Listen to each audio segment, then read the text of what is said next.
ఈ దిన వాగ్దానం జకర్యా గ్రంథం 9వ అధ్యాయం 12వ వచనం. రెండంతలుగా మీకు మేలు చేసేదనని నేడు నేను మీకు తెలియజేయుచున్నాను. నా ప్రియ సహోదరులారా, దేవుడు ఈరోజు మీతో వాగ్దానం చేస్తూ ఉన్నాడు. రెండంతలుగా దేవుడు మీకు మేలు చేయబోతూ ఉన్నాడు. నా ప్రియ సహోదరులారా, దేవుని వాగ్దానములన్నీ దేవుడు తప్పకుండా మీ జీవితంలో నెరవేర్చబోతున్నాడు. కాబట్టి రెండంతలుగా దేవుడు మీకు మేలు చేసే దేవుడు. మీరు ఏ బాధతో, ఏ సమస్యతో, ఏ ఇబ్బందితో మీరు బాధపడుతూ ఉన్నారో రెండంతలుగా దేవుడు మిమ్మల్ని ఆశీర్వదించబోతూ ఉన్నాడు. దేవుని వాగ్దానం సెలవిస్తూ ఉన్నది, ప్రతి విషయంలో దేవుడు కొలతలేనంత ఆశీర్వాదం చేత నింపి, మేలు చేత నింపి, కృప వెంబడి కృప చేత నింపి, ఈ దినమే దేవుడు మీ జీవితంలో అద్భుతాన్ని జరిగించి రెండంతలుగా మిమ్మల్ని ఆశీర్వదించునుగాక. ప్రార్థన.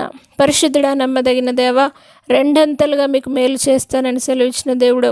అవును యేసయ్య, మీరు చేసే మేలు కంటికి కనబడవు, చెవికి వినబడవు, హృదయానికి గోచరం కావు నాయన.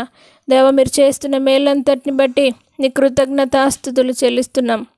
రెండంతలుగా ప్రతి ఒక్కరిని మీరు ఆశీర్వదించండి దేవా. కృప వెంబడి కృప చేత నింపండి. అనేక మేళ్ళు వారి జీవితంలో జరిగించి ఆశీర్వాదమున కారకులుగా వారి నుంచి అద్భుతాలు వెంబడి అద్భుతాలు జరిగించగలరని నజరేయుడైన యేసు పరిశుద్ధ నామమును బట్టి అడిగి వేడుకుంటున్నాము తండ్రి. ఆమేన్. రెండంతలుగా దేవుడు మీ జీవితంలో మేలు జరిగించునుగాక.